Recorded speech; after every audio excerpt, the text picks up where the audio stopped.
Africa में जो होता है ना, काले जादू की मार्केट होती है। हर टाइप का जानवर आपको वहां मरा मिलेगा। अब वो बंदर के सिर पे काला जादू करेगा। नाइजीरिया को कहते हैं भाई kidnapping capital of the world. उन्होंने पूरी ट्रेन रुकवाई बकायदा और सब लोगों को किडनैप करके ले गए, जितने भी फॉरेनर्स थे। तो मैं ऐसे फोन निकाल रहा हूँ, मैंने कहा okay I am giving giving giving, ऐसे निकाल रहा हूँ, पर चाकू पास ही आया जा रहा है यार, रुक ही नहीं रहा है चाकू। मैंने कहा रोक ले भाई, दे रहा हूँ मैं, उसको समझ में नहीं आ रहा। तो भाई मैंने कहा यार ये मार देगा, मेरे को लग रहा है चाकू, मैं इसको फोन दे भी दूंगा। तो थोड़ा सा ही मैंने पुश करा होगा और मैं रोड के उस साइड भाग गया। तो दोस्तों स्वागत है आपका हमारे नए पॉडकास्ट में। और जैसा कि आपको ट्रैवल स्टोरीज बहुत पसंद है और ये जानना पसंद है कि लोग जहाँ पे ट्रैवल करें उनके अलग अलग एक्सपीरियंसेस, तो इस बार हम लेके आए हैं नवांकुर चौधरी भाई को।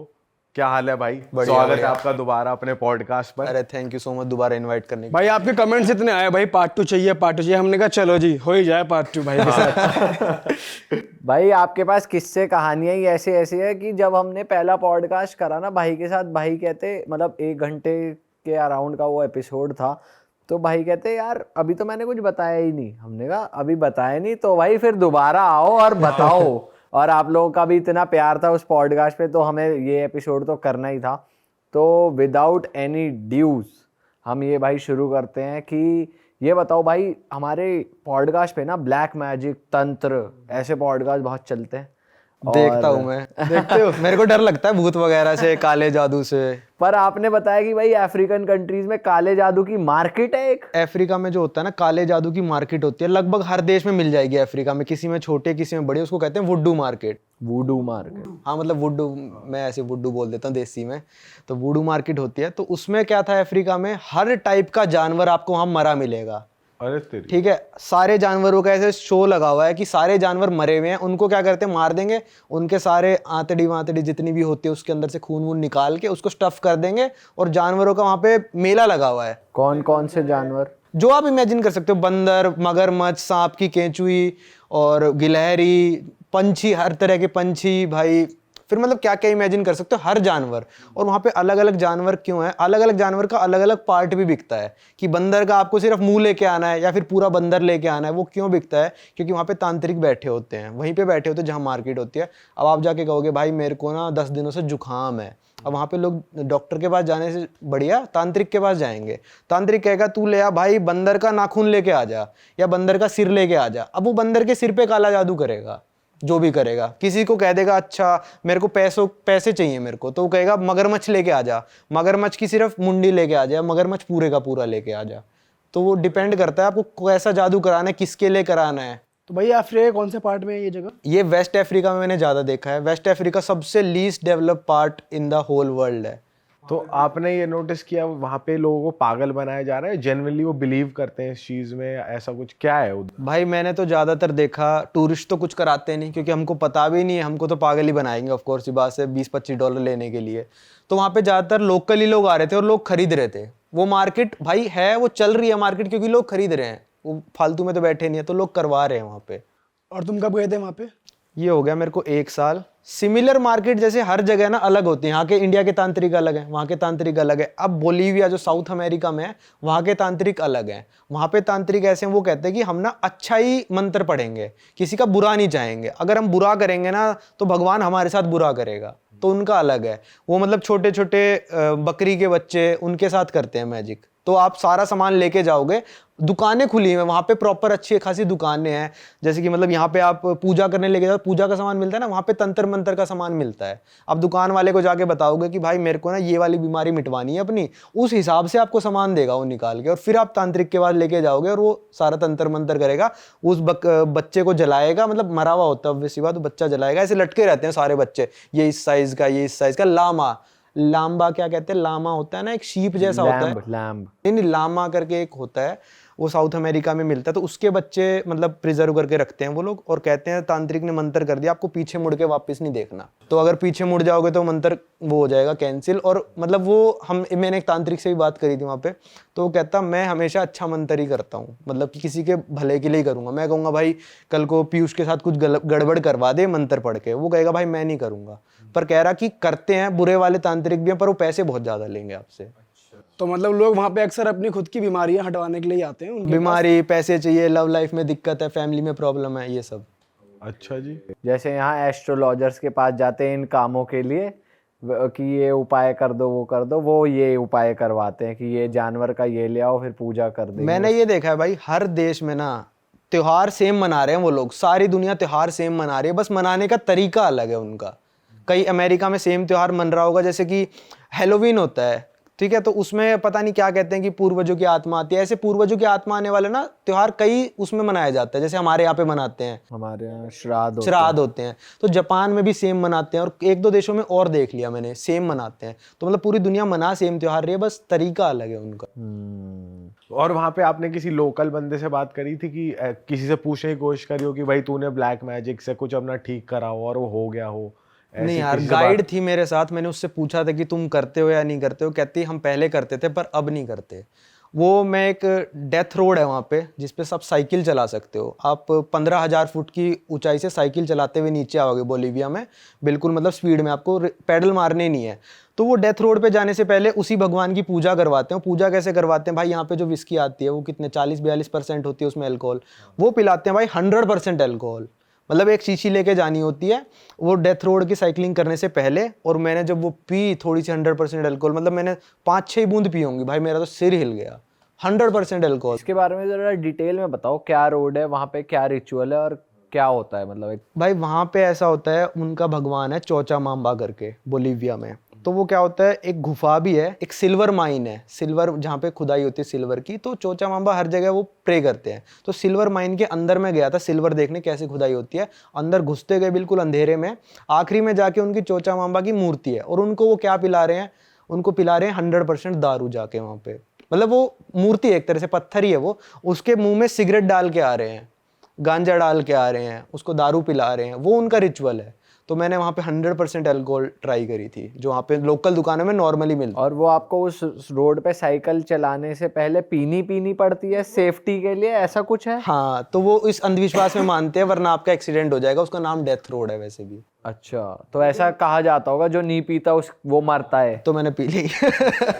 चलाते सिर्फ बाइसिकल ही है वहाँ पे। हाँ, नहीं गाड़ियाँ चलती हैं, पर गाड़ियाँ चलती है सर्टेन पॉइंट तक, उसके बाद सिर्फ बाइसाइकिल चलती हैं। वो रोड बंद कर दी, सिर्फ एडवेंचर वालों के लिए है। मतलब वो रोड ऐसी है भाई, थोड़ा सा भी बाइसाइकिल इधर उधर हुआ ना, आप मरोगे ही मरोगे। और अगर आपने वो नहीं पी रखा तो फिर होने के चांसेस है, ऐसा लोग मानते हाँ, ऐसा मानते हैं। तो ये है। तो रोड क्या पतली है काफी? पतली भी है, बनी भी नहीं हुई है, और क्या कहते हैं स्टीप तो है ही। और आपके ना मेरे साथ तो क्या हुआ भाई, मैंने ब्रेक मारा ना, मैं तो सीधा मुद्दा पड़ गया आगे जाके, क्योंकि ब्रेक इतनी तेज लग गई, इतना स्टीप था वो। अच्छा, तो आपका एक्सीडेंट हुआ? हाँ, तो एक्सीडेंट पीने के बाद हो ही गया मतलब। अच्छा भाई थोड़ा ये अफ्रीकन कंट्रीज की बात चल रही है, तो अफ्रीका की और कौन सी कंट्रीज है? हमने सुना बहुत डेंजरस कंट्रीज भी है वहाँ, जैसे नाइजीरिया आप गए हो, वहाँ कुछ हुआ हो तो भाई बताओ। Nigeria one of the most scariest country थी मेरे पूरे ट्रैवल जर्नी में आज तक की। नाइजीरिया को कहते हैं भाई kidnapping capital of the world. वहाँ पे सबसे ज़्यादा किडनैपिंग्स होती हैं। तो हम भाई लागोस मेन सिटी है नाइजीरिया में, वहाँ पे हम उतरे थे। हम उतरे और रात के बज रहे थे 2। तो 2 बज रहे थे, तो हमने पुलिस ऑफिसर से पूछा, हमने ऊबर बुक कर रखी थी कि क्या हम ऊबर में बैठ के चले जाएं, क्योंकि ऊबर को यहाँ भी सेफ मानते हैं इंडिया में, रात के 4 बजे 2 बजे की ट्रैक हो जाएगी। तो पुलिस ऑफिसर हमसे बोली तुम तो पागल हो, तुम ऊबर बुक करके क्यों जा रहे हो, यहीं पे सो जाओ, एयरपोर्ट पे फर्श पे सो जाओ, पर सुबह जाना तुम, वरना तुम हो जाओगे किडनैप। पक्की बात है? पक्की बात है कि आप किडनैप हो जाओगे। अच्छा जी। तो फिर वहाँ पे मैंने नाइजीरिया में जब मैं था, तो एक सिटी जा रहे थे हम, इबादान करके, लागोस से 150 किलोमीटर दूर है इबादान का शहर। तो वो हाईवे जाता है, एक मेन हाईवे उनका, काफ़ी मतलब मेन हाईवे है। तो हम जब पहुंचे और वापस आ गए ना, हमारे वापस आने के 2 दिन बाद हम खबर पढ़ रहे हैं न्यूज़ में कि पूरा हाईवे रुकवा देते हैं लोग। पूरा हाईवे चल रहा है, मतलब यहाँ पे जो भी आप हाईवे इमेजिन कर सकते हो इंडिया में, वो पूरा हाईवे रुकवा दिया, सारी गाड़ियाँ रुकी, बंदूक वाले बंदे आए, जो भी बंदा पसंद आ रहा है, जो फॉरेनर लग रहा है, इंडियंस बहुत रहते हैं वहाँ पे, जो बंदा फॉरेनर रह रहा है वहाँ पे, उसको किडनैप करके ले जाएंगे। ना पुलिस करती कुछ, ना कुछ करती, पॉलिटिकल पार्टीज कुछ नहीं करती, क्योंकि किडनैपर से तो पॉलिटिकल पार्टी वहाँ पे पैसे ले रही है, जो वहाँ से लेगा पैसे, जो क्या कहते हैं उसको, फिरौती, वो पॉलिटिकल पार्टी के पास जाते हैं। तो पॉलिटिकल पार्टी का पूरा सपोर्ट है। नॉर्थ नाइजीरिया में गया नहीं, वो तो भाई ये मान लो जहाँ पे मैं था उससे 5-6 गुना ज़्यादा खतरनाक है। तो भाई वो वैसे किडनैप करके लूट पार्टी करते हैं, पैसे वैसे लेते हैं? पैसे दे दोगे तो छोड़ देंगे, ज़्यादातर ये मैंने सुना है, पैसे दे दो तो छोड़ देते हैं। बोको हराम करके एक मतलब टेररिस्ट ऑर्गेनाइजेशन है, वो करती है सब किडनैपिंग वगैरह। और वहाँ पे एक बार हुआ था, जैसे यहाँ पे अपनी वंदे भारत एक्सप्रेस ट्रेन चलती है नाइजीरिया में, तो इंडिया में चलती है, तो नाइजीरिया में सेम ट्रेन है, एक ही रूट पे चलती है, बस वो वही वाला रूट जो मैं हाईवे बता रहा हूँ उसकी पैरेलल चलती है। उन्होंने पूरी ट्रेन रुकवाई बाकायदा और सब लोगों को किडनैप करके ले गए, जितने भी फॉरेनर्स थे।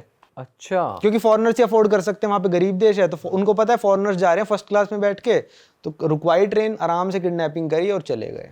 अरे बाप रे बाप। भाई इसको इसलिए हम जब भी वहाँ पे मतलब मेरे को अपने होटल से रेस्टोरेंट तक भी जाना होता था ना भाई, ऊबर बुक कराता था, अपने दोस्त के साथ ही था मैं तो, और भाई पूरा हम चौकन्ना रहते थे कि हमको कोई किडनैप ना कर ले। हमेशा एक गाइड रखा मैंने वहाँ पे साथ में। एक डेंजरस मार्केट में भी गए थे, हम ऐसे उस पे चढ़ रहे हैं जैसे फ्लाईओवर से नहीं होते जो जिस पे पैदल चढ़ के जाते हैं रोड पार करने के लिए, तो हमने डेंजरस मार्केट क्रॉस कर ली आराम से। डेंजरस मार्केट क्यों कह रहे हो आप उसे? भाई वहाँ पे आपको चाकू मार देंगे, वहाँ पे आपको लूट लेंगे। वो मार्केट में मिलता क्या? नॉर्मल लोग वहाँ पे, पर आप तो फॉरेनर हो ना भाई, आप वहाँ पे गोरे लगोगे। नाइजीरिया में तो सारे मतलब ब्लैक्स हैं, तो आप अलग से चमकोगे वहाँ पे कि इसके पास हैं पैसे। और इंडियंस वहाँ पे माने जाते हैं अमीर लोग, तो पहचान लेगा मेरी शक्ल से कि मैं इंडियन हूँ, तो वो चाकू मार देगा या लूट लेगा मेरे को, जो भी है। तो हम फ्लाईओवर पे ऐसे ऊपर चढ़ रहे थे, तो हमारा गाइड ना आगे आगे चल रहा था, और वो ना गाइड एकदम से पीछे मुड़ गया। वो नाइजीरियन था, पीछे मुड़ गया, कहता चलो चलो चलो यहाँ से चलो। हमने कहा क्यों? वह नाइजीरिया में इंग्लिश बोलते हैं, तो वो कहता वो 2 बंदे आप ऊपर देख रहे हो वो लूटने वाले हैं हमको। हम ऐसे फिर ऐसे, मैं थोड़ा तेज तेज चलने लग गया भाई, ऑब्वियस सी बात है, थोड़ा बंदा डरेगा। कह रहा भाई आराम, 20 लो, इनको पता चल गया कि हम भाग रहे हैं, तो आराम से चलो, कुछ नहीं होएगा, कुछ नहीं होएगा, मैं बचा लूंगा। तो हमने थोड़ा हट्टा कट्टा सा बंदा रख रखा था कि भाई कुछ तो बचाएगा। भाई आपको लग रहा था वैसे वो बचाता आपको? हाँ भाई, वो बंदा कर रहा था, मतलब उसने काफी साथ उसने दिया। स्टार्टिंग में हेल्प करी थी कि नहीं, बात ये तो चल ठीक है कि बता दिया कि भाई यहाँ से निकलो, पर जब असली में चाकू खुल गया हाथ में तब की वहाँ पे पूछ रहा जो हूँ मैं। बंदे मैं बता रहा हूँ, जो आपने मतलब जो ड्राइवर रख रखा है नाइजीरियन बंदा, जो क्या कहते हैं जो कुक रख रखा है, जो भी आपका सेफ्टी वाला है, वो पैसों पे काम करेगा। अगर आप उसको कह दोगे ना उस टाइम पे मैं तेरे को $100 दूंगा, वो अपनी जान पे खेल जाएगा, पर आपको रक्षा कर देगा आपकी वो, क्योंकि वो पैसों पे काम कर रहा है बंदा। पर पैसे नहीं दोगे तो वही लूट के ले जाएगा। अच्छा, तो अपने ड्राइवरों पे भी वहाँ पे इंडियन लोग यकीन नहीं करते हैं कि क्या पता यही हमको लूट ले, पर उनको सैलरी थोड़ी अच्छी देते हैं वो, ताकि ये लॉयल रहे। तो तुमने जो नाइजीरियन ये गाइड रखा हुआ, तुमने इससे और कुछ किस्से पूछे थे, कुछ बताया उसने तुम्हें, स्टोरीज वगैरह? ना इतना बात करने का टाइम नहीं मिला, क्योंकि वो मार्केट में ही थे हम उस टाइम पे। और हमारी क्या हुई, मार्केट में ना हमने कहीं और गाड़ी खड़ी कर दी थी, तो मतलब जैसे गाड़ी किसी की ब्लॉक हो गई, तो अगले बंदे ने क्या करा, पंचर करके चला गया हमारी गाड़ी। पर वो नाइजीरियन इतना सही बंदा था कि जाता और कहता मैं ही पंचर लगाऊंगा, मैं ही करूंगा, तुम अंदर बैठो आराम से एसी में, तुमको कोई खतरा नहीं होना चाहिए, तुम बैठे रहो। तो कई बार अच्छे बंदे बहुत मिलते हैं, जैसे कहते हैं ना, जैसे मेंटेलिटी है कि ब्लैक लोग बेकार ही होते हैं, लूट लेते हैं, ये लेते हैं, तो कई बंदे अच्छे भी मिल जाते हैं। सही कह रहे हो भाई, ये तो है। भाई आपके साथ एक बार ब्राजील में कुछ हुआ था, चाकू वाकू मारने का किस्सा, भाई सब लगते लगते आपको बचा था। हाँ भाई, तो वो क्या ब्राजील सीन के था भाई, बारे में बताओ। कुछ बताओ पहले तो, कंट्री एज अ होल, और आपके साथ क्या हुआ था वो भी बताओ। भाई सबसे खतरनाक जो पूरे दुनिया में कॉन्टिनेंट है ना, वो साउथ अमेरिका है। कोलंबिया ले लो, अर्जेंटीना ले लो, ब्राज़ील ले लो, वेनेजुएला ले लो, ये पूरा साउथ अमेरिका कॉन्टिनेंट सबसे ज़्यादा खतरनाक है। खतरनाक अलग अलग लेवल्स पे होता है भाई। सीरिया अपने में अलग खतरनाक, ही बम गिरेगा वहाँ पे, लोग आपको कुछ नहीं कहेंगे। नाइजीरिया में आप किडनैप होगे, आपको मारेंगे नहीं डायरेक्ट। पर ब्राज़ील वगैरह में क्या है, आपको चाकू घोंप देंगे, आपको मार देंगे। तो ये वाला लेवल का खतरा है वहाँ पे, जहाँ पे जान का खतरा है, आपको बंदों से खतरा है, जहाँ पे आपको चल रहे हैं वहाँ पे बंदे। तो क्या हुआ था भाई कि हम, पहला दिन था मेरा, बिल्कुल पहला दिन, मैं साउथ अमेरिका में पहली बार लैंड हुआ था, पहला दिन था। मैं अपने दोस्त के साथ अपने होटल से निकला, और अपने दोस्त के होटल की बाहर जाके खड़ा हो गया। मैं नीचे खड़ा हूँ, उसका वेट कर रहा हूँ, बस वो नीचे, ऊपर से नीचे उतरेगा। तो भाई 3-4 बंदे आए, पहले शायद एक बंदा आया था, 1 या 2, वो आके पोर्तुगीज़ में कुछ बोलने लगे, वहाँ की लैंग्वेज पोर्तुगीज़ है, तो बोलने लगे। तो हमने उसको इंग्लिश में रिप्लाई कर दिया, उसको पता चल गया ये फॉरेनर है, इनको नहीं आती हमारी भाषा, क्योंकि हम थोड़े ब्राज़ीलियन जैसे ही लगते हैं, वो भी थोड़े टैन है, हम भी थोड़े टैन है। तो वो पता करने आया था कि फॉरेनर ही हैं, यहाँ के बंदे हैं। तो उसको पता चल गया कि भाई ये तो हैं फॉरेनर बंदे, इनको लूटा जा सकता है। भाई विदिन ए मिनट, 1 मिनट में वो 3-4 बंदों के साथ आ गया। 2 बंदे हमारे पीछे खड़े हैं, मेरा दोस्त साइड में खड़ा है, 2 बंदे पीछे खड़े हैं, एक बंदा इस तरफ मेरी तरफ, एक बंदा मेरे दोस्त की तरफ। भाई उसने निकाल लिया अपनी जैकेट में से ऐसे चाकू, और मेरे को दिखा दिया चाकू। अरे तेरी, ओ भाई मेरी ऐसी फटी ना भाई, क्योंकि मेरे को ये डर नहीं है कि लूट ले भाई, तो क्या लूट लेगा, मेरा 1 लाख का सामान लूट लेगा ज़्यादा से ज़्यादा। पर ये इसने चाकू घोंप दिया तो मैं क्या करूँगा यार, जिंदगी भर वो चीज़ मेरे को हर्ट करेगी कि मेरे यहाँ चाकू घुपा था, शरीर खराब हो जाएगा। मैं डर गया, मैंने कहा हाँ भाई। वो क्या हुआ, मेरा फ़ोन ना उल्टी जेब में था, वैसे हम जिस जेब में रखते हैं राइट साइड में, लेफ्ट में था उस दिन। तो क्या वो मेरी ना ऐसे ऐसे जेब ऐसे आके करने लगा, ऐसे ऐसे ऐसे कर रहा है करे जा रहा है, उसको फोन मिल ही नहीं रहा है, मेरी जैकेट पे कर रहा है ऐसे ऐसे। तो उसने फिर दूसरी जेब में हाथ मारना शुरू किया। पहले तो मेरा भी इंटेंशन था कि भाई फोन बचा लूं अपना, फिर जैसे जैसे चाकू पास आता दिखाना मेरे को मौत तो दिख फिर रही औकात थी। दिख गई कि भाई नहीं ये तो मार देगा। तो मैं ऐसे फोन निकाल रहा हूँ, मैंने कहा okay I am giving giving giving, ऐसे निकाल रहा हूँ, पर चाकू पास ही आया जा रहा है यार, रुक ही नहीं रहा है चाकू। मैंने कहा रोक ले भाई, दे रहा हूँ मैं, उसको समझ में नहीं आ रहा। तो भाई मैंने कहा यार ये मार देगा, मेरे को लग रहा है चाकू, मैं इसको फोन दे भी दूंगा। तो थोड़ा सा ही मैंने पुश करा होगा और मैं रोड के उस साइड भाग गया, दूसरी साइड। मेरी एक चप्पल भी उस साइड ही रह गई थी, मैं नंगे पैर खड़ा हूँ वहाँ पे रोड में, मैं दुकान में भाग गया। और दोस्त वही खड़ा हुआ है। दोस्त वहीं पे खड़ा हुआ है, वो भी थोड़ी देर बाद भाग ही गया, मतलब 2 सेकंड बाद शायद वो भी भाग गया होगा। दोस्त मेरे को पता ही नहीं चला ना कहाँ गया, मैं अपने हड़बड़ी में रह गया भाई। तो वो बंदे वहीं खड़े होके मेरे को देख रहे हैं चारों, हिम्मत देखो, वहीं खड़े होके देख रहे हैं। इंडिया में ऐसा नहीं करेगा बंदा, वो भी भाग जाएगा भाई। फिर मैंने करा कि मेरे दोस्त ने क्या करा, इनको जाने का वेट करते हैं, हम अपने तीसरे दोस्त जिससे मिलने आए थे ना, उसके होटल में अंदर घुस गए हम। ठीक है, हम वेट करते रहे कि बंदे जा रहे हैं। मेरा दोस्त थोड़ा हिम्मत करके बाहर गया, पहले कहता मैं तेरी चप्पल उठा लाऊं। मैंने कहा साले तू चप्पल में जान रिस्क पे डाल दे। तो उठा के ले आया, वो कह रहा बंदे चले गए वो। तो हम थोड़े आगे गए, पुलिस वाले खड़े थे, हमने ट्रांसलेट करके दिखाया कि भाई देखो ऐसे ऐसा हुआ है हमारे साथ, और ऐसे ऐसे हम मेरे को चाकू मारने आ गए यार, तुम कुछ करो। और हमको वो बंदे फिर दिख रहे हैं, उसी चौराहे पे खड़े हैं, वहीं खड़े हैं वो बंदे, मैं पहचान रहा हूँ उसको, जा ही नहीं रहे, पुलिस वहीं खड़ी है। तो पुलिस वाले ने कहा आपको चाकू लगा? मैंने कहा नहीं लगा। कहते आपसे कुछ लूटा पार्टी करी? मैंने कहा नहीं करी। तो कहता किस चीज़ का केस बनाए हम उस पर? हम कुछ नहीं कर सकते, जाओ। क्योंकि वहाँ की पुलिस जो है ना, वो गैंगस्टर से डरती है। वहाँ पे जैसे यहाँ पे स्लम्स होते हैं ना, वहाँ पे कहते हैं फवेला। मैंने फवेला का टूर भी करा था। वो इतना मतलब कंजस्टेड होता है सब कुछ कि आप ढूंढ नहीं सकते कुछ भी। पर मैंने जो फवेले का टूर के गाइड के साथ करा, पर उस गाइड ने मेरे को एक बात बताई कि आप इस फवेला में आओगे ना, आप अकेले भी आओगे तो भी आपको यहाँ पे कोई टच भी नहीं करेगा और आपसे कुछ छीनेगा भी नहीं फ़ोन। पर आप वीडियो बनाओगे, वो फिर मतलब इरिटेट हो जाते हैं, फिर आपसे कुछ कर सकते हैं। पर फवेला में आपके साथ कोई बुराई नहीं होगी, क्योंकि वो कंट्रोल करता है वहाँ का लीडर। अब फवेला में कुछ भी हो रहा है बुरा किसी के साथ, तो उनको पता चल जाता है इस बंदे ने इसके साथ लूटा पार्टी करी है, तो उस बंदे की क्लास लगा देते हैं वो। पर उन गैंगस्टर से पुलिस डरती है, वहाँ के पुलिस के ये हाल मतलब है। वो फवेला के लोग बाहर आके करते हैं बदमाशी, अपने अपने एरिया एरिया में बदनाम नहीं नहीं करते। हाँ। उसके बाद क्या हुआ जब तुमने पुलिस को दिखाया, फिर उन्होंने कुछ करा नहीं, फिर उसके बाद बात नहीं खत्म भाई होगी? उसके बाद पूरे ब्राजील में मैं डर के घूमा। कितने दिन तक रहे थे? मैं 40 दिन था ब्राजील कौन में। सी 40 दिन तक? ब्राजील में था।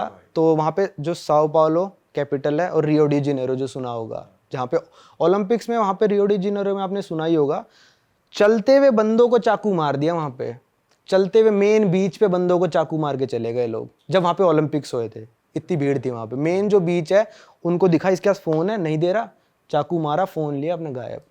वहाँ पे ये सब चलता है, वहाँ पे जान का खतरा बहुत ज़्यादा है। तो आप जैसे नाइट लाइफ देखी आपने वहाँ की? मेरी हिम्मत नहीं हुई, मैं सही बताऊं तो। मैंने लगभग हर देश में नाइट लाइफ देखने चला जाता हूँ। अमेरिका को इतना डेंजरस कहते हैं, मैं वहाँ तक चला गया क्योंकि वहाँ पे वो खतरा नहीं है।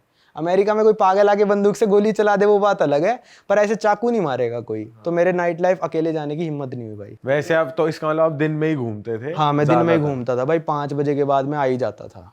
क्योंकि वहाँ पे भाई मतलब मेरे को लग रहा था कि एक बार चाकू घुपा भाई जिंदगी बर्बाद है ना फिर तो। वहाँ पे गए थे रियो दी जेनेरियो? हाँ, रियो डी जेनेरो भी गया था, वहीं पे तो फवेला है वो सबसे बड़ा वाला। अच्छा। और वहाँ पे खाना कैसा है? ब्राजील में ठीक है खाना, आपको वेजिटेरियन मिल जाएगा। अच्छा मिल जाता है? इंडियन रेस्टोरेंट्स और इंडियंस लोग हैं वहाँ पे? भाई एक चीज जो हर देश में आपको मिलेगी, 5 या 6 देश छोड़ के, वो है इंडियन रेस्टोरेंट। अच्छा। और मैं हर देश में गया हूँ जहाँ पे है। क्योंकि भूख जो है ना, वो इंडिया के खाने से ही मिटती है। बेस्ट खाना इन द वर्ल्ड है इंडियन खाना।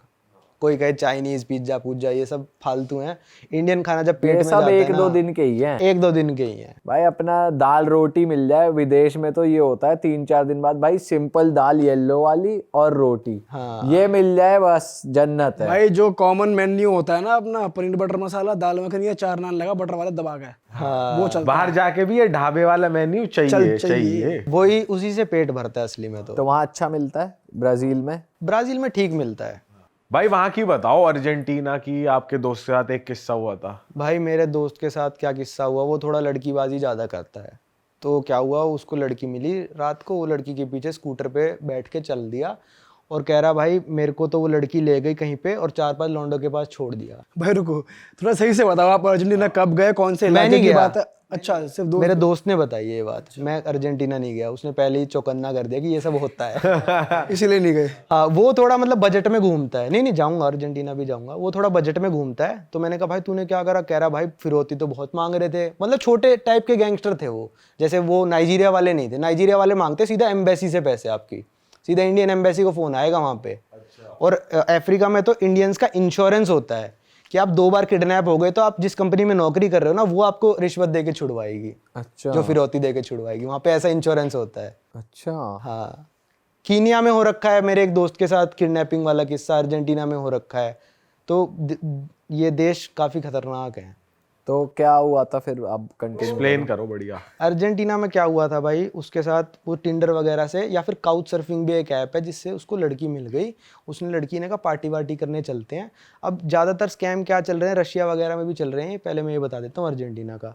तो उसको लेके जाके भाई उस लड़की ने एक क्लब में ले गई और वहाँ पे क्लब खाली पड़ा था वो, और 4 लड़कों के पास छोड़ दिया उस लड़के को। अच्छा। कर सकता भाई, वो 4 मुस्टंडे खड़े क्या कर लोगे? कुछ नहीं कर सकते। तो भाई उससे मांग रहे थे कुछ शायद $2000। तो कहता भाई $2000 तो मेरा 6 महीने का बजट है साले, मैं कहाँ से दे देता। तो भाई उसको टॉर्चर किया होगा 4-5 घंटे, दे नहीं दिए उसने पैसे, मारा पीटा भी उसको। फिर $200-300 में छोड़ा उसको कि जा अब तुझ कोई नहीं। ये सेम किस्सा रशिया में हो रखा है। इसका तो काफ़ी डिटेल में बता दूंगा क्योंकि मेरे साथ वाले दोस्तों के साथ ही हुआ था, जो मेरे साथ घूमने गए हुए थे रशिया में, जो कहते हैं ना। मैं रशिया 4-5 बार जा चुका, तो मेरे को इतना इंटरेस्ट नहीं था नाइट लाइफ वगैरह में, पर वो बंदे पहली बार गए थे।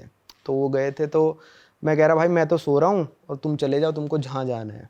रात को मेरे पास फ़ोन आ रहे थे, फिर भाई बचा ले। तो उनके साथ क्या हुआ, हॉस्टल से नीचे उतरे भाई, सामने से 2 लड़कियां जा रही है। अब रशिया में क्या चीज़ कॉमन है भाई, आपसे चलती फिरती लड़की ना सिगरेट मांग लेगी। अच्छा। सिगरेट मांग लेगी लड़की और आप कहोगे अरे वाह, बात करना चाहती है। रशियन लड़की बात कर रही है, सिगरेट मांग रही है, या फिर लाइटर मांग लेगी। उसके पास सिगरेट होगी तो लाइटर मांग लेगी। वो बहुत कॉमन है, एयरपोर्ट पे भी मांग लेगी, मेरे साथ भी हो रखा है। तो वो नौसिखिए थे, उन्होंने उसको सिगरेट दे दी, वो सिगरेट पीते थे, सिगरेट दे दी। लड़कियां बात करना शुरू कर दिया क्योंकि उनको तो फंसाना था। तो उन्होंने कहा हम पार्टी करने जा रहे हैं, लड़कियां कह रही हम भी पार्टी करने जा रहे हैं। अब उन्होंने गलती क्या कर दी, वो कहते हैं चलो ठीक है, वो फिसल गए। तो वो कहते हैं ठीक है हम तुम्हारे वाले क्लब में चलते हैं, लड़कियों वाले में। भाई वो ऐसे क्लब में लेके गए उनको, अंडरग्राउंड था क्लब, वो क्लब था वो, ठीक है। पर उस क्लब में 1 या 2 टेबल पे लोग बैठे हुए थे। जाती ड्रिंक्स ऑर्डर करी, खाना ऑर्डर किया, कितने का ही होगा भाई, कितने का हो सकता है। बिल आया भाई 3 घंटे बाद उनका 50,000 रूबल का, मतलब लगभग 55,000 रुपये। और ये सच्ची कहानी है भाई, मेरे साथ जो बंदे गए थे उन्हीं का। तो वो कह रहे भाई हम तो पे नहीं करेंगे, ये नहीं करेंगे। तीनों लड़कियां गायब वहाँ से। बाउंसर आ गए, बंदे को अंदर ले गए कमरे में और सीधा पता है क्या बोलते, मारेंगे पैसे दे वरना। और भाई बाउंसर बड़े बड़े, एक मुक्का मार दे बंदा मर जाए। रशिया के लोग होते ही बड़े बड़े हैं। वो बंदा डर गया, उसने 10-1 रूबल पेमेंट करी। कहते 50,000 माइनस 10,000, अब आपके बचे 40,000 बैलेंस। अब ये दे। वो मान ही नहीं रहे ना, वो सोच रहा कि 10,000 देंगे तो मान जाएगा। तो भाई मेरे पास फ़ोन आ रहा है, नवांकुर भाई ऐसे ऐसा हो गया, ये हो गया। मैंने कहा भाई चल एक काम करता हूँ, मैं पुलिस को फ़ोन करता हूँ, तुम्हारी पुलिस मदद कर सकती है। पुलिस का भाई इंग्लिश में कर रहे हैं बात। मैंने कहा ऐसे ऐसे मेरे दोस्त हैं। तो वो कहते हैं ओके गिव अस एड्रेस। मैंने एड्रेस दिया, पुलिस नहीं पहुंची। मैं रोड पे चला गया भाई, पुलिस की गाड़ी ढूंढ ली मैंने। वहाँ पे पुलिस ऑफिसर को मैंने ट्रांसलेट करके समझा दिया, मेरे दोस्त मुसीबत में है, वहाँ पे मारने की धमकी दे रहे हैं, प्लीज़ हेल्प कर दो। पुलिस बिना कुछ करे वहाँ से चली गई मेरे सामने। पुलिस भी मिली हुई है, इग्नोर, करप्ट है, मिली हुई है। फिर उन्होंने क्या करा भाई, आखिरी में रो धो के कुछ 25,000 रूबल दे के आए उन लोगों को, और आखिरी में रो दिया उन्होंने कि हमारे पास कुछ नहीं है। भाई बंदा अंदर ले जाके वो बता रहा है कि भाई साइड में कमरे में ले गया, 2 दोस्त थे, कहता मैं अकेला रह गया, और उसको साले को अंदर ले गया और वो आके बता रहा है कि मेरे को कह रहा है साले पैसे दे वरना मारूंगा। अच्छा उस क्लब में जो बाकी 2 टेबल पे लोग थे वो लोग वो जा चुके थे तब। अच्छा, वो उनको पता था, लड़कियां इशारा कर देती हैं घुसते ही कि ये मुर्गे आ चुके हैं, इनको लूट लो। सेटअप के लिए है। जो आपको मेन्यू शुरू में दिखाया जाएगा और जो मेन्यू बाद में दिखाया जाएगा बिल्कुल अलग रेट होंगे। 4,000 की चीज आपको बेच दी 50,000 रुपए में उन्होंने, वो मेन्यू ही अलग हो गया। अगले दिन हम एम्बेसी भी गए थे, मैंने कहा चलो इंडियन एम्बेसी चलते हैं। एम्बेसी वालों ने देखो करा तो तमीज से बात, पर वो कह रहे हम भी कुछ नहीं कर सकते, अब तो जो हो चुका सो हो चुका। तो मैंने कहा सालो 50,000 का तुमने क्या खा लिया। तो कह रहे हम तो ऑर्डर करे जा रहे हैं, जो भी लड़कियां वाइन वाइन मंगा रही है, हमने सोचा कितने का ही होगा, 10-12 हज़ार 15 हज़ार तक का बिल आएगा। वो ऐसे लूटते तो हैं। उन्होंने पीटा भी था या फिर सिर्फ बोला नहीं था? पीटा, रशिया वालों ने हाथ नहीं लगाया। रशिया वालों ने ऐसा हाथ भी हो नहीं सकता है कि लगाया। तुम्हारे दोस्त थे तो तुमको बताएंगे ना, कहीं बेइज्जती ना करो तुम उनकी 4 जगह फिर जाके। नहीं, सूजे कि हम तो पिट के आ गए भाई। सूजे वो मुंह दिखते ना उनके मारते तो हाँ हो कहीं सकता है ऐसी जगह सुझाई हो जो दिखती ना हो। ये हो सकता है, पीछे से डंडा जा रहा है अंदर। तभी निकले 10,000। वो कह रहे अलग बिठाया लेकिन डंडे पे। भाई पहले 10 दिए, फिर 25 दिए, हो गए 35, 15 की मार खा के आए। पूरे चांसेस है भाई। भाई इस बात- रशिया के तो लोग इतने हट्टे कट्टे लंबे होते हैं ना, वहां लड़की पीट देगी यार तुमको। हैं?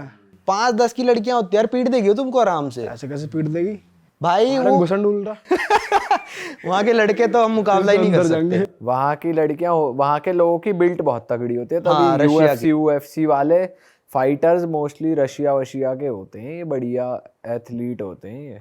रशिया की एक और कहानी है, थोड़ी अलग है इससे तो, लड़कीबाजी से तो।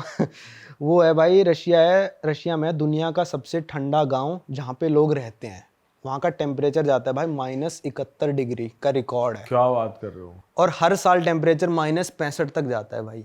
और वहाँ लोग रहते हैं वहाँ लोग पूरे 12 महीने रहते हैं, काफी बड़ी पॉपुलेशन है। भाई। ऐसे कैसे सर्वाइव? आप गए हो ना वहाँ? मैं गया हूँ वहाँ पे, मैं खुद उस गांव में गया हूँ कुछ एक्सपीरियंस बताओ। भाई। उस गांव में 5 दिन लगे थे ठीक है। मेन सिटी से। भाई पहले तो ट्रेन लेके यकुत्स्क एक टाउन है, वहां तक आपको पहुंचना पड़ता है, जो कि बहुत बड़ी टाउन है।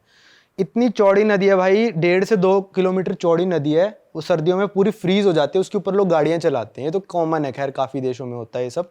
फिर वहाँ से एक रोड शुरू होती है जिसका नाम है रोड ऑफ बोन्स। ये है 2000 किलोमीटर लंबी रोड ऑफ बोन्स, और उसके बिल्कुल सेंटर में वो गाँव पड़ता है 1000 किलोमीटर बाद। उस रोड का नाम ये रोड ऑफ बोन्स इसलिए रख रखा है भाई, क्योंकि वहाँ पे इतनी ठंड पड़ती है, -40 -50। हर गाँव में वहाँ पे इतना टेम्परेचर रहता है, -40 -50 -55 ऐसे रहता है। तो वहाँ पे जब लोगों ने जिन लोगों से रोड बनवाई ना, रशिया के डिक्टेटर होते थे उस टाइम पे, वो प्रिजनर्स थे। प्रिजनर्स को लाते थे, रोड बनवाते थे, और जो प्रिजनर मर जाता था, इतनी दूर रोड पे कहाँ ट्रांसपोर्ट करेंगे उनको, उसी रोड में दफन कर देते थे उस बंदे को। तो आज भी उस रोड में से हड्डियां निकलती हैं लोगों की, तो उसको कहते हैं रोड ऑफ बोन्स। पता नहीं, अब मेरे को एग्जैक्ट नंबर याद नहीं है कितने हजार लोग मरे थे वहाँ पे, और सारे उसी रोड पे दफन है। तो उस गाँव में मैं गया था, तब हो रहा होगा -40 -45, -71 तो मतलब रिकॉर्ड है, और नॉर्मली -60 हर साल जाता है। तो वहाँ पे आप जाओगे ना, तो आपको एक सर्टिफिकेट भी मिलता है कि आप इस दिन पे आए हो और इस दिन इतना टेम्परेचर था। तो मेरे सर्टिफिकेट है -40 तो डिग्री। वहाँ पूरे साल इतना ही वो नहीं, रहता नहीं, है या कोई गर्मी भी होती है। अच्छा, गर्मी भी होती है, +35 तक जाता है। अच्छा। तो टेम्परेचर डिफरेंस बहुत ज़्यादा हो गया। तो वहाँ पे स्कूल भी ऐसे होते हैं ऑपरेट, जैसे दिल्ली में क्या होता है, 3-4 डिग्री टेम्परेचर हुआ तो स्कूल बंद कर देते हैं कि भाई ठंड ज़्यादा होती है। वहाँ पे -50 डिग्री सेल्सियस तक स्कूल बंद नहीं होते हैं। अच्छा। उसके ऊपर जाएगा -51 -52, तो स्कूल उस दिन से बंद हो जाएंगे कि एक्सट्रीम वेदर हो रहा है। अब सोचो माइनस। और वहाँ के लोगों का लाइफस्टाइल कैसा लगा आपको? क्या दिनचर्या रहती है? मतलब जैसे यहाँ पे आमतौर पे कैफे वैफे या रेस्टोरेंट या लोग घूमने निकल पड़ते हैं, वहाँ तो अंदर ही रहते होंगे पूरा टाइम, या क्या सीन था? उस शहर में तो कैफ़े है, जो मेन या कुछ शहर है उसमें तो कैफ़े है, पर जो उसमें तो भाई सबवे वगैरह, मैकडॉनल्ड्स वगैरह वो सब है, क्योंकि बड़ा शहर है। पर जो गांव था उसमें कोई कैफ़े वैफे नहीं, मेरे को तो नहीं दिखा पर्सनली। वहाँ पे लोग क्या करते हैं, अभी सुन के आप हैरान हो जाओगे, वहाँ पे लोग घोड़ा खाते हैं। मैंने भी खाया घोड़ा खाते हैं, हॉर्स। तो घोड़ा खाते हैं, वो क्या करते हैं भाई, घोड़ा मार के अपने घर का जो बाहर का कमरा है ना, सबसे बाहर का कमरा, उस घोड़े को मरावा रखते हैं वहाँ पे।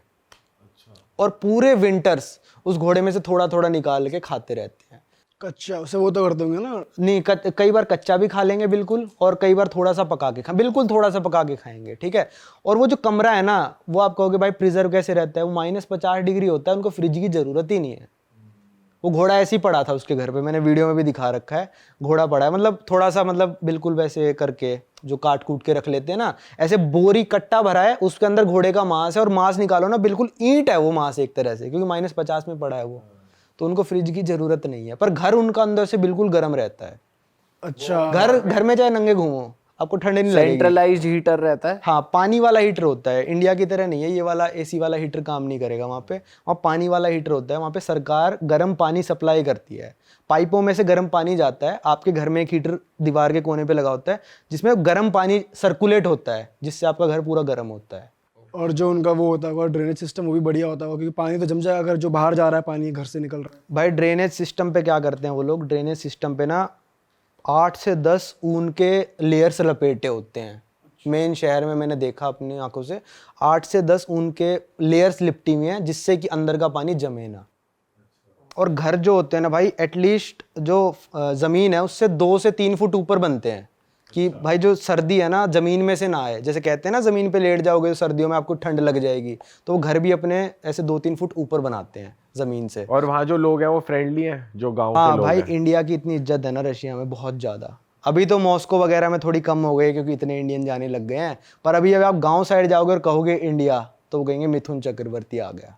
पूरे गांव में रोला हो जाएगा कि मिथुन चक्रवर्ती घूम रहा है यहाँ पे, अरे तेरी। क्योंकि वो उसके जिमी जिमी गाने पे नाचते हैं सारे रशियंस। अच्छा, जिमी जिमी चला दो, हर रशियन को गाना पता है ये। ये तो पता ही नहीं था मैं। मिथुन दा वहाँ भी मिथुन वहाँ famous? पे पूरा फेमस है, अमिताभ वहाँ पे फेमस है, मिथुन के सारे गाने फेमस। सबसे फेमस जिमी जिमी है।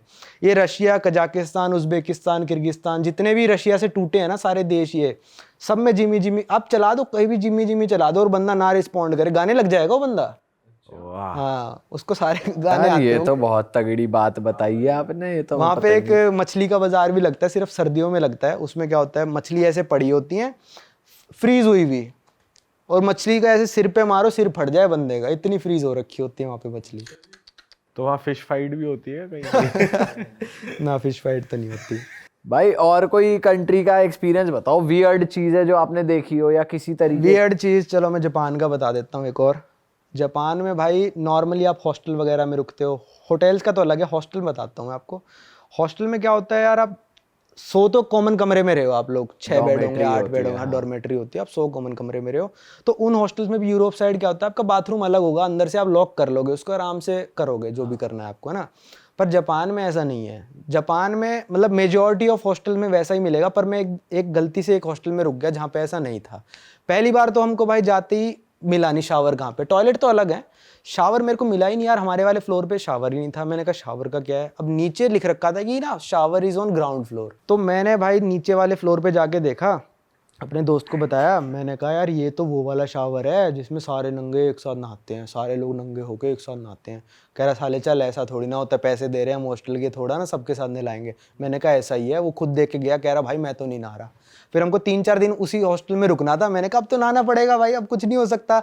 और बात यह है कि भाई उनके जापानियों के सामने तो मैं नंगा हो जाऊं, अब भाई मैं अपने दोस्त के सामने कैसे नंगा हो जाऊं? तो सही है। भाई यार ये तो अलग ही चीज है। ठीक है, अब आप लोग भी शायद नंगे ना होए हो एक दूसरे के सामने, मेरे को नहीं शायद पता। क्या होता है भाई। होए ही नहीं है भाई। नहीं होए ना, हाँ ठीक है। मैं भी नहीं हुआ था ऐसे किसी। तो मेरा दोस्त कह रहा भाई शर्म तो बहुत आ रही है, कह रहा पर मैं चश्मा लगाता है। वो दोस्त कह रहा चश्मा उतार दूंगा, मेरे को तो सब धुंधला दिखेगा, मेरे लिए तो सब बराबर है, तू देख लियो अपना, तेरे को दिखता रहेगा सब कुछ। तो भाई हम हिम्मत करके चले गए वहाँ पे। अब ऐसा वहाँ पे ये कमरा है जैसे, ठीक है, 3 दीवार है ना इसकी, तो ऐसे नलके लगे हुए हैं हर 2-2 फुट पे, उसमें से गर्म पानी आएगा, ठंडा पानी आएगा। वहीं पे आप अपना सोप लेके बैठ जाओ, या फिर सोप का वो लगा रखा होता है। तो चारों तरफ बंदे पार्टीडी डाल रखी है, पार्टीडी मतलब बैठने का, तो बैठने का बना रखा है। बैठो वहाँ पे, मग्गा आपको मिलेगा, मग्गे से डालते रहो पानी, और सब लोग ऐसे बैठ के नहा रहे हैं ऐसे। और अगर आपको शावर लेना है तो शावर लाइन से लगे हुए, उस शावर के नीचे जाके खड़े हो जाओ, और साइड में बंदा नहा रहा है आपके, मान लो 6 इंच दूर। पर्दे भी नहीं है शावर पर्दे का। भी नहीं है, नहीं पर्दे भी। सामूहिक स्नान। और ये कॉमन वॉशरूम है मेल फीमेल का या फिर सिर्फ मेल? जो कॉमन वाला है मेल फीमेल का, वो कई सोनाज में मिल जाएगा आपको, पर हॉस्टल्स में नहीं मिलेगा। अरे जापान में है? हाँ जापान में है, कॉमन वाला भी है, अरे तेरी। कि वहाँ पे सब लोग जितने भी आएंगे मेल फीमेल सब लोग नंगे होके आएंगे। वहाँ पे फ़ोन लाना और टावल लाना कानूनन अपराध है। एक छोटा सा टावल देते हैं वो, अगर आपको ज़्यादा ही शर्म आ रही है तो यहाँ पे रख के बैठ जाओ, पर आप मतलब वो टावल को ऐसे ऐसे करके आना पड़ेगा जैसे आप छुपा के आओगे। ये तो लुच्ची पंती चल रही है भाई वहाँ ये पे तो सरासर बदतमीजी हुई। और नहीं, वहाँ पे लोगों को मतलब नहीं यार किसी से भी, अपना आके बैठेंगे, रिलैक्स करेंगे और चले जाएंगे, वो कुछ नहीं मतलब रखते एक दूसरे से। तो भाई अगर कोई जापान जा रहा है, कोई इंडियन हमारा व्यूअर, तो वो मेक श्योर करे ऐसे हॉस्टल में जाए जहाँ पे ये ना हो, और पहले से पहले मतलब इंक्वायरी करके जाए। अगर किसी को एक्सपीरियंस ही करना हो, नंगा नहाऊंगा जापानियों के साथ, तो भाई अगर हाँ तो देख लो भैया अपने रिस्क पे। पर ओपन माइंड ठीक है, अच्छी बात है, इतना भी ओपन माइंड नहीं होना चाहिए। जो नॉर्मल हॉस्टल है ना, जैसे अब नॉर्मल हॉस्टल में रुकोगे, कुंडी तो लगाने का होता है, उनके कुंडी लगाने का नॉर्मल हॉस्टल्स में भी नहीं होता है। आप नहा रहे हो, कोई दरवाजा खोल सकता है आपका, अच्छा। सीधी सी बात है वहाँ पे। तो वो सोनास बहुत कॉमन है वहाँ पे, जो नंगे होने वाले सोना है। उसमें क्या होता है, अंदर जो चल रहा होगा भाई बिल्कुल गर्म पानी होगा, बिल्कुल उबलता हुआ पानी, आप उसमें बैठना पड़ेगा आपको, बहुत ही गर्म। मैं तो बैठ ही नहीं पाया था, इतना इतना गर्म होता है। और बाहर जो होगा, बाहर गिर रखी होगी बर्फ, या फिर उन्होंने कर रखा होगा बिल्कुल चिल्ड पानी। बर्फ वाले एरिया में जाओगे, बाहर बर्फ पड़ रखी होगी, गर्म पानी से आओ, कूद के उसमें घुस जाओ। तो जापानी यही करते रहते हैं, नंगे नंगे घूमते रहेंगे। तो गर्म सर्द और हो जाएगा, गर्म सर्द। नहीं, वो कहते हैं अपने शरीर के लिए बहुत अच्छा है। और ये सिर्फ जापान नहीं करता, फिनलैंड जैसे देश भी करते हैं और इसको बहुत अच्छा मानते हैं। फिनिश सोना कहते हैं इसको। अगर आप जाओ तो, मैंने करा था फिनिश सोना में। क्या होता है वहाँ पे, मतलब ऐसा होता है कि आप सोना में गए, सोना जो नॉर्मल होता है उसमें बिल्कुल गर्म, भाई इंडिया के सोना बिल्कुल गर्म नहीं होते, वो बिल्कुल ऐसा गर्म कि आप बैठ नहीं सकते, पर बैठना पड़ेगा आपको, बैठे। और ये सिर्फ सर्दियों में होता है वहाँ पे, जब -10-20 डिग्री टेम्परेचर हो जाता है। लेक में होएगा या फिर नदी में होएगा जो जम रखी है, उसका थोड़ा सा हिस्सा तोड़ देते हैं, वो अंदर से पानी निकल आता है। तो आप पूरे गर्म हो गए, आप भागते भागते आओगे बाहर और उस बिल्कुल चिल्ड -5-7 डिग्री वाले पानी में कूद जाओगे। वहाँ पे लड़कियां भी साथ में कूदती हैं, आप भी। पर यूरोप में थोड़ा ऐसा है कि कपड़े पहन के कूदते हो, जापान की तरह नहीं है। पर उसमें बीमार नहीं होते? बीमार नहीं होते, वो कहते हैं बॉडी के लिए अच्छा होता है। और हम हर हफ्ते करने आते हैं अपने परिवार के साथ ये चीज़। और आप घुसोगे ना अंदर भाई, मतलब वहाँ पे ज़्यादा से ज़्यादा 15-20 सेकंड आप टिक पाओगे मैक्सिमम, बोल दिया है मैंने। पहली बार तो जब मैं गया था मैं कह रहा भाई नहीं हो पाएगा, पर जब मैं घुसा मज़ा बहुत आया। 3 डुबकियों के बाद, मतलब 3 बार अंदर बाहर किया ना मैंने, उसके बाद जब मैं गाड़ी की तरफ चल के जा रहा था ना, ऐसा लग रहा था हल्का हो गया पूरा शरीर, रिलैक्स हो गया सब कुछ। तो मेरे को सर्द गर्म भी नहीं हुआ था भाई। भाई यार ये तो बहुत तगड़ी बात बताई। सर्द गर्म नहीं होएगा आपको वहाँ पे। यूरोप में, यूएसए में, जापान में तो आपके साथ क्या करेंगे, जो पानी दे के जाएगा ना वेटर, उसमें बर्फ़ होगी। बर्फ़ के बिना पानी नहीं पीते वहाँ पे लोग। आप पी लोगे? नहीं पियेंगे। हम देखो यहाँ पे पानी जो रखा है ये नॉर्मल पानी है बिना बर्फ़ के, तो वहाँ पे पानी भी बर्फ़ वाला पीते हैं। और भाई वहाँ की ना मुझे लगता है हवा भी थोड़ी साफ होती है, तो गला पकड़ता नहीं इतना। यहाँ पे आप जो थोड़ा सा कुछ कर लो तो यहाँ की हवा भी इतनी पॉल्यूटेड है कि आपका गला पकड़ा ही जाता है। भाई वहाँ तो बिल्कुल ही, मतलब मैं यूएसए में जब गाड़ी चला रहा था ना, मानोगे नहीं, मेरे को 40 किलोमीटर दूर जो पहाड़ है वो दिखने लग रहा है कि वो 40 किलोमीटर दूर है, क्योंकि मैंने नापा था गाड़ी चला के कि कितना दूर है ऊपर। भाई इससे पहले हम आगे बढ़े, मैं पूछना चाह रहा हूँ आपने टी शर्ट कौन सी पहनी, काफी अच्छी लग रही है। भाई ये है रियल इट वालों की बी रियल दोस्तों। और यहाँ है उरा तेरी, वहाँ है भूत से डर नहीं लगता इंसान से लगता है। प्रणाम, मैं हिंदू हूँ। आपको हमारे डिज़ाइंस पसंद आ ही रहे होंगे, तो आप इनको खरीद सकते हो रियल हिट स्टोर से। और उसका लिंक डिस्क्रिप्शन में है, नीचे भी आ रहा है, जाओ जाके चेकआउट करो और जो पसंद आए शॉपिंग करो बढ़िया तरीके करो से। यार, रात तेरी कह दे। रात अच्छा भाई, मैं आपसे पूछना चाह रहा हूँ, आपने एक सीन बताया था कि आप गलती से अनजान तरीके से एक ड्रग कार्टेल की कोई बंदी थी उसके घर चले गए थे। वो थोड़ा किस्सा बताओ यार, वो क्या किस्सा था? भाई वो हुआ था हमारे साथ टोंगा में। ये एक देश है जो मतलब राजा राज करता है, और पैसिफिक ओशियन में छोटा सा देश है बिल्कुल, टोंगा करके। तो यहाँ पे मैं अपने दोस्त के साथ गया था। तो भाई हम एयरपोर्ट पे उतरे तो सारे होटल्स फुल थे जो ऐप पे दिखा रहा है, और जो अवेलेबल होटल दिखा रहा है 5 स्टार होटल दिखा रहा है बस। तो हमने, टैक्सी वाला आया हमारे पास कि मैं तुम्हें शहर लेके चलता हूँ एयरपोर्ट से। मैंने कहा भाई ये पागल बना रहा है, यहीं सो जाते हैं एयरपोर्ट पे, सुबह चल पड़ेंगे, क्योंकि हमको होटल दिलाने नहीं वाला है बंदा। पर मेरे दोस्त ने कहा चल मैं बात करता हूँ। मैंने कहा इससे बोल दे रोड पे ना छोड़े ये हमको, क्योंकि पिछले देश में क्या हुआ, हमारे साथ रोड पे छोड़ के चला गया बंदा हमको, और हम वहाँ होटल ढूंढ रहे हैं। ये मेरे साथ कई बार हो गया है, तो टैक्सी वाले करते ही ऐसे हैं। तो उसने कहा हाँ हाँ मैं होटल दिलाऊंगा आपको, हाँ हाँ। मैंने उससे बोला कि ये 5 स्टार होटल में नहीं जाना हमको, हमारा इतना बजट नहीं है। तो जाके खड़ा कर दिया उसने उसी होटल पे 5 स्टार पे। हमने कहा नहीं है भाई इतना नहीं है। तो फिर वो ट्राई कर रहा है वो बंदा कि होटल मिल जाए हमको, पर मिल नहीं रहा होटल। तो भाई वहाँ पे हमने लोकल से पूछा कि हमको होटल चाहिए। तो वहाँ पे एक लेडीज़ बैठी थी, होगी मतलब ये मान लो 40-45 साल की बैठी थी। तो फिर वो कहती कि मेरे घर रुको, तुम मेरे घर रुको, मैं तुमको फ्री में रुकवाऊंगी, होटल के पैसे देने की जरूरत नहीं है तुमको। वैसे अगर तुमको होटल चाहिए तो एक होटल ट्राई कर लेते हैं। पर उस होटल वाले ने दरवाजा नहीं खोला, कहती कोई दिक्कत नहीं है, तुम मेरे घर पे रुको। लेडीज़ दिल की बहुत अच्छी थी भाई, वो अपने घर ले जा रहा है कोई बंदा, वो दिल का, चाहे कैसी गुर्बत में रह रहा है, पर वो दिल की अच्छी थी। तो मैंने कहा यार कितना सही लेडीज़ है ये, चल भाई चलते हैं इसके घर चलते हैं। तो भाई हम उसके घर गए। एक दरवाज़ा सा लगा, जैसे भूतिया नहीं होता, भूतिया बड़ा सा लोहे का दरवाज़ा लगा है, उसमें ऐसे लगे हुए हैं सरिये से, वैसा दरवाज़ा था। अंदर एक घर बना हुआ है और साइड में एक घर है, जैसे कि मान लो एक कंटेनर होता है, शिपिंग कंटेनर टाइप, वैसा लकड़ी में बना हुआ है उसका घर, ज़मीन से 2-3 फुट ऊपर है। तो भाई वो कहती यहाँ रहना है। मैंने कहा भाई ये तो गंदे फंस गए हम, इसके अंदर तो पक्का है, पता नहीं क्या क्या करती होगी। उस टाइम तक वो लेडीज़ हमको बता रही थी मैं सिक्योरिटी ऑफिसर हूँ, 5 मिनट बाद बोलती मैं पुलिस वाली हूँ। फिर वो हमको घर के अंदर ले गई। भाई घर के अंदर घुसते ही मेरा दोस्त हट्टा कट्टा था परमवीर, तो भाई घुसते ही वो फट्टे टूटे हुए नीचे गए। भाई उसने तो पैर रखा, वो 100 से ज़्यादा किलो का आदमी, उसका तो पैर सीधा नीचे गया। मैं हंसू, मेरे को लगा साले का पैर टट्टी में जाके गिर गया। परमवीर भाई के साथ ये हो गया। भाई होता ही ऐसे है कि आप कहीं जाओगे ऐसे एरिया में, स्लम में, आपको ऐसा ही लगेगा आपका पैर टट्टी में जाके गिर गया। मैं हंसू क्या भाई इससे पहले थॉट नहीं आया कि हमें यहाँ से निकल जाएं, चले जाएं यार। ऐसे ना आपकी कोई मदद कर रहा है ना, तो एकदम से आप उसको भाग नहीं सकते वहां से यार, उसको अजीब लगेगा उस बंदे को। हम थोड़े दिल के अच्छे बंदे हैं ना, तो ऐसे आप ऐसा लगा कि भूतिया गेट सा है ये वो इस टाइप नहीं यार, वो चल रही है। अब मेरे साथ हट्टा कट्टा बंदा भी है, भूत भगा देगा यार वो। तो मैंने कहा चलो कोई नहीं। तो भाई अंदर लेके गई। भाई वहाँ पे ड्रग्स, दारू, सिगरेट सब पड़ा है, और बेड ऐसा भाई वो मैं आपको विजुअलाइज करा ही नहीं सकता, इससे गंदा बेड हमने देखा नहीं होगा, पर हमने रिकॉर्ड करा। भाई बेड पड़ा है, उसमें सब पड़ा है यार। यहाँ से चद्दर जली हुई है, यहाँ पे बेड पे उल्टी कर रखी है, यहाँ ड्रग पड़ी है, ऐसी बदबू आ रही है, नीचे भाई चूहे घूमने लग रहे हैं। और भाई जो फट्टा है उसके नीचे तो जमीन है, हमको फट्टे के अंदर से दिखने लग रहा है अंदर ही कूड़ा फेंक रखा है फट्टे के नीचे, जो 2 फुट का गैप है जहाँ पैर चला गया था उसका, वहीं पे कूड़ा फेंक रखा है, वहीं पे उल्टी करती होगी वो। तो वो कहती कि ये बेड है। तो मैंने कहा परमवीर इससे पूछ भाई, फिर अगर एक ही बेड है तो साली ये कहाँ सोएगी? तो वो एक बार तो उसने बोल दिया I will also sleep here. तो परमवीर कह रहा भाई मैं तो जा रहा हूँ, मैं नहीं सो सकता यहाँ पे। तो मैंने कहा भाई सो तो मैं भी नहीं सकता, पर इसको मना कैसे करे? तो हमने कहा ओके। कहती मेरे को अपना नाइट शिफ्ट पे जाना है, अपनी सिक्योरिटी गार्ड वाली पे। इतनी देर में बाहर लेके गई, कहते इसकी चक्कर लगा लो पूरा, ऐसा ऐसा है, पर उस पर नॉक मत करना, अंदर मालिक रहता है, मैं यहाँ पे इलीगल रह रही हूँ।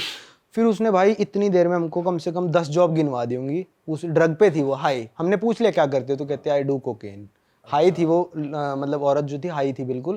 कहती मैं यहाँ की जो महाराजा है यहाँ की, उसकी प्रिंसेस थी, मैं उसके वहाँ पे काम करती थी, मैं यहाँ पे जो नेवी है उसकी हेड थी। उसने मतलब ऐसी 5-7 जॉब ऐसी गिनवा दी। हम बाद में ना सोच के हंस रहे हैं। मैंने कहा यार उसने शुरू किया था सिक्योरिटी गार्ड से, आखिरी में महारानी बन गई थी वो। तो फिर हमको छोड़ के चली गई वो औरत वहाँ पे। भाई बहुत अच्छी थी, उसने हमको सोने की जगह दी जब हमारे पास कुछ नहीं था, चाहे कैसी जगह दी यार दी। तो फिर आप वहीं सोए उसी बेड नहीं पे? भाई, तो फिर हम बाहर आ गए उसके। तो फिर भाई बाहर एक बेंच पड़ा था, और वो हैमक नहीं होता, हैमक लटका हुआ था 2 पेड़ों के बीच में। अब हैमक हमने जाके पास से देखा, हैमक पे उल्टी हो रखी है। हमने कहा यार क्या चल रहा है, हमारी तो रात बिल्कुल काली हो गई। फिर हमने कहा इस घर से बाहर निकलते, कहीं इसका मालिक ही आके हमको पुलिस को पकड़वा दे यार। हम वहाँ से बाहर निकले। फिर वहाँ पे एक रेस्टोरेंट था जिसका मतलब ऐसे स्लैब सा था जिस पे लोग खाना खाते हैं बैठ के, कंक्रीट का। मैं उस पे सोया, परमवीर शायद सड़क पे सोया, मतलब सड़क के पास में बिल्कुल वहाँ पे बैग सा डाल के।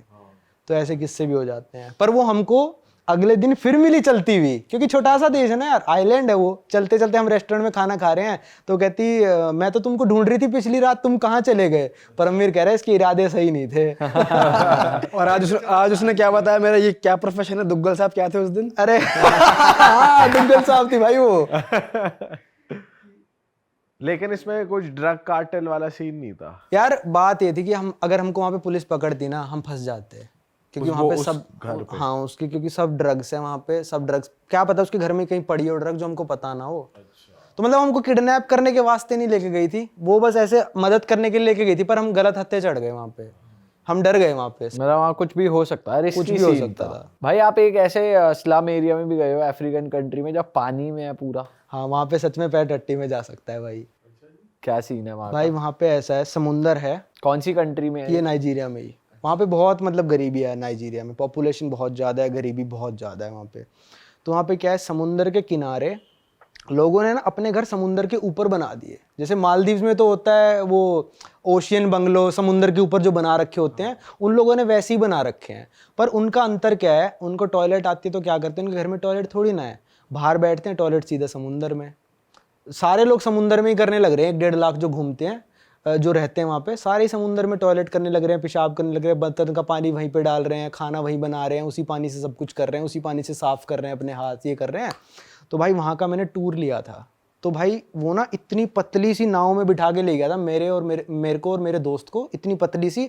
और अगर वो नाव पलट जाती ना भाई, मैं उनकी टट्टी में जाके गिरता सीधा। मतलब ये मान लो गटर पे जी रहे हैं वो लोग, और मेरे को ऐसे, मतलब मैं सही बताऊं तो वहाँ पे टट्टी तैरती हुई दिखाई दे रही थी, मेरी वीडियो में भी है ऐसे टट्टी तैर रही। और भाई छोटे छोटे बच्चे उसमें खेल रहे हैं, टट्टी में। टट्टी में।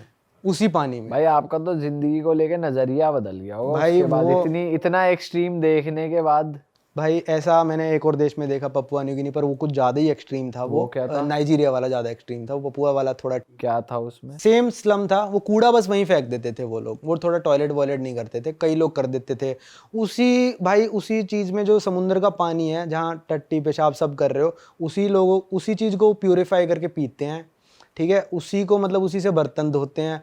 और भाई मेरे को ना इतनी बार उल्टी आई ना वहाँ पे, मतलब उल्टी वाला, अब मैं करना नहीं चाहता था यार, उन लोगों को बुरा लगता, उनके भी सेंटिमेंट्स है ना कि आके कर रहा है, तो मेरे को आ तो गई थी, पर अब मैं क्या करता। पर भाई देखा जाए तो कितनी हार्ड लाइफ है। आप डिप्रेस नहीं हुए वापस आके? भाई वहाँ पे उस बंदे ने बोला कि इस कम्युनिटी के लिए आप चाहो तो एक फंड रेजर कर सकते हो, तो पर मैंने फंड रेजर किया नहीं, क्योंकि भाई मैं नहीं चाहता था। इंडिया में लोगों की थिंकिंग ऐसे हो गई, मैं करता ना यार, मेरे ऊपर इल्ज़ाम लगा देते कि ये पैसे खा गया, तो मैं उसको वैसे ही वहाँ पे पैसे दे आया कि भाई मेरी तरफ से इतने डॉलर तू रख, जो कर सकता है कर ले, पर मैं रेजर नहीं कर पाऊंगा क्योंकि थोड़ा ऐसे हो चुका अब कि ना भाई वो ही खा गया बंदे, तो मैं प्रूफ नहीं दिखाना चाहता था।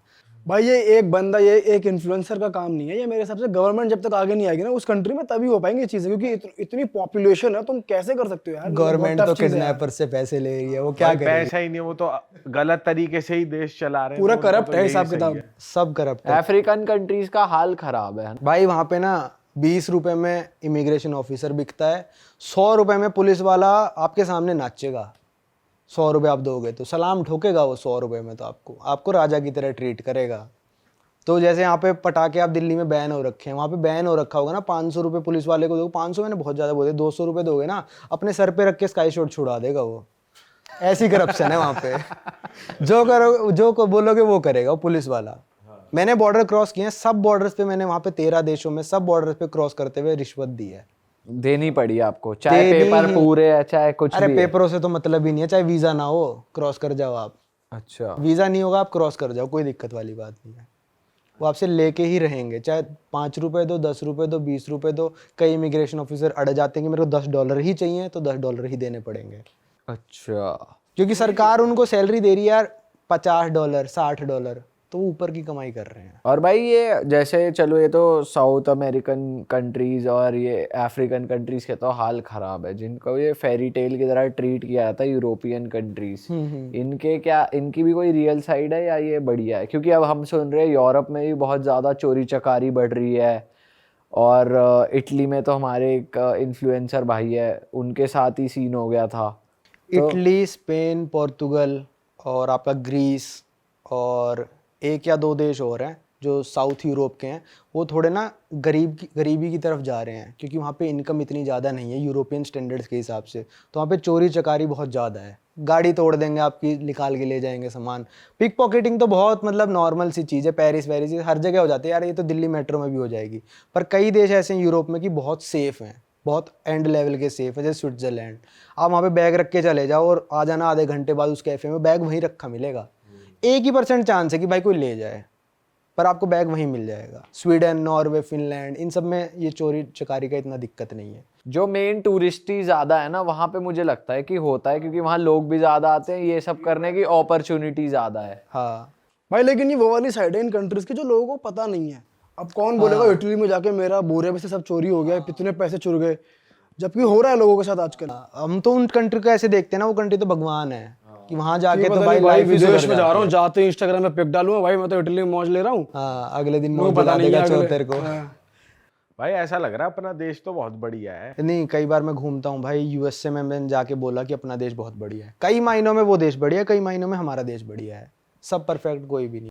भाई और किसी देश का किस्सा जो आपको याद आ रहा हो, आपको लग रहा हो कि ऑडियंस तक ये बात जानी ज़रूरी है? भाई मॉरिटेनिया का बता देता हूँ मैं।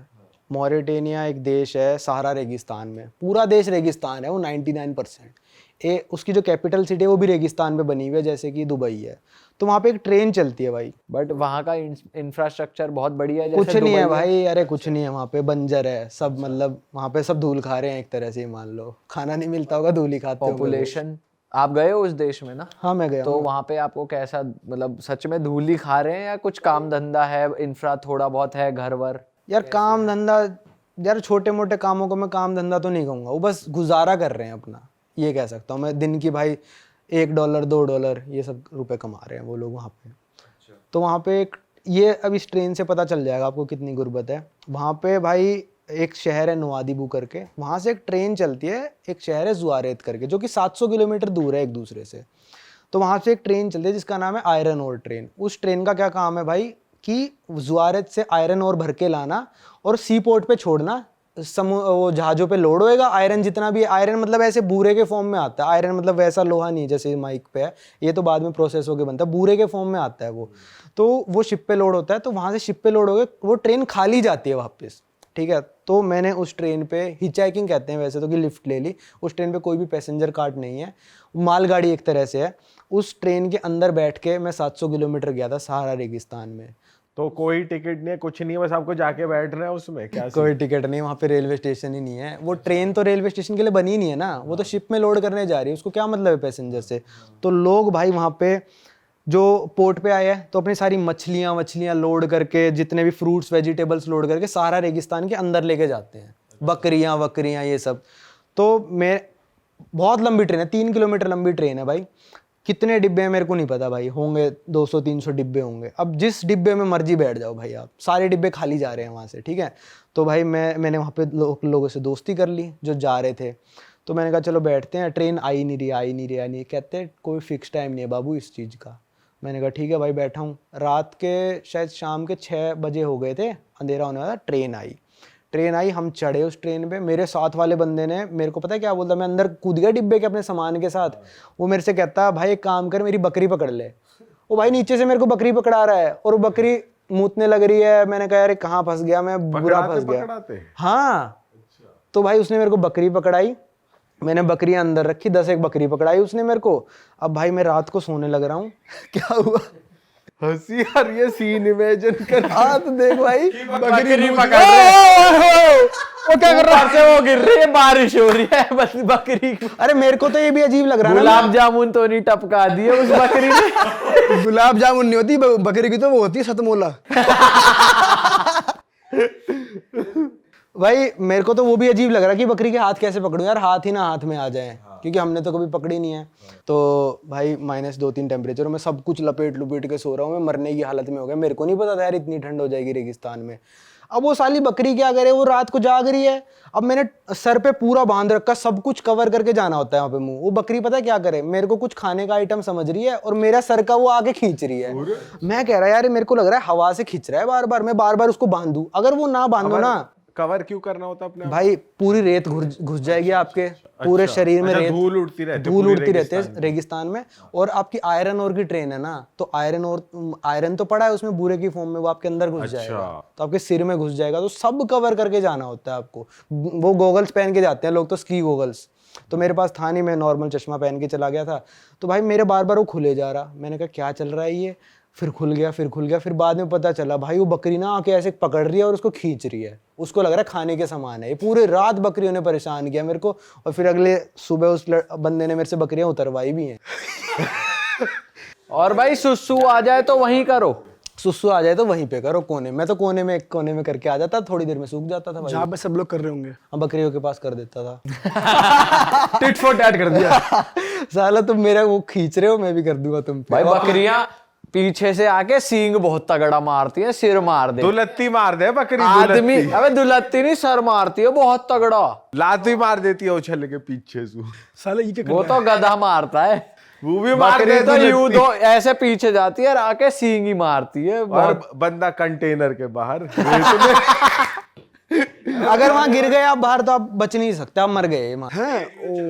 हाँ, ट्रेन तेज चल रही होती है और बीच बीच में ना ट्रेन रुकती है। वो तो रुकती है तो क्या होता है भाई, ट्रेन इतनी लंबी है ना, अब आगे से इंजन ने एक डिब्बा खींचा, वो खींचते हमारे डिब्बे तक जब बारी आती है ना, हमारा डिब्बा तो स्टील खड़ा है और ट्रेन चलने लग रही है, तो एकदम से आवाज आती है फट करके, आपकी फट जाएगी वहीं पे। वो एक्सपीरियंस भाई बता नहीं सकता मैं अपने उस खराब कहोगे बढ़िया कहोगे, मजेदार था, मजेदार मेमोरी। हाँ, अब जो भी जितने भी मतलब और ट्रैवलर्स जा रहे हैं तो मैं उनको वही बोलता हूँ, मेरे से पूछ लेते हैं कि भाई, क्योंकि मैं सबसे पहले गया था, कि भाई क्या करें। मैं कहा भाई गर्म कपड़े लेके जाओ एक। लेकिन जब आप ये बताओ, जब आप शहर पहुंचे हाँ ट्रेन से ट्रैवल करने के बाद, वो कैसा था फिर? कैसा भाई लगा? वहाँ पे ट्रेन लग गई, ठीक है, लोग अपना सामान उतार रहे हैं। अब वो सामान शहर तक भी जाना है, क्योंकि वो तो खदान पे रुकी है ना ट्रेन, तो वहाँ पे गाड़ियों की लाइन पहले से लगी होती है लोगों की, कि मेरा बंदा आने वाला है सामान लेके, मैं गाड़ी में लोड करके सामान लेके जाऊंगा। तो वहीं पे मैंने ऐसी जो मेरा यार जिसकी बकरियां मैंने उतरवाई, वो मेरा दोस्त बन गया। अब दोस्ती का फर्ज वो लोग निभाते हैं। तो उसने और कहा गाड़ियां कैसी होती हैं नॉर्मल? भाई गाड़ियां ऐसी होती हैं 1950, 1960, 1970 की मर्सिडीज, पुरानी। अच्छा, नई नहीं अफोर्ड कर टूटी सकते। फूटी होती हैं? वो जिस देश ने उन पे राज करा हुआ था, शायद फ्रांस ने राज किया था, तो वो गाड़ियां वहीं छोड़ गए फ्रांस वाले जब छोड़ के गए। तो पर चल अभी भी रही हैं वो गाड़ियां, तो वो नहीं खरीद सकते। तो उसने मेरे को गाड़ी में बिठाया, बकरियां जितनी भी थी भाई सारी डिग्गी में लोड करी, अच्छा, पैर बांधे उनके और डिग्गी में लोड करी। अच्छा, एक एक पैर बांध के डिग्गी में लोड करी। एक दो भाई मेरे कदम पे रख दी, वो जो मेरे पैरों में रख दी, जो छोटे बच्चे थे बकरियों के, बड़े वाले सारे डिग्गी में थे। फिर उस बंदे ने मेरे को शहर में छोड़ दिया। मैंने कहा भाई मेरे को एक होटल में छोड़ दे, होटल वाला ज़्यादा पैसे मांग रहा था। तो मैं वहाँ पे एक हमाम में चला गया। फिर हमाम होता है नहलाने वहलाने का सिस्टम। तो वहाँ पे था कि मैं घुसा हमाम में, मैंने कहा भाई मेरे को साबुन दे दे भाई, थोड़ा शैम्पू दे दे। वो नाई की दुकान थी वैसे तो, पर अंदर उन्होंने नहाने का भी बना रखा था।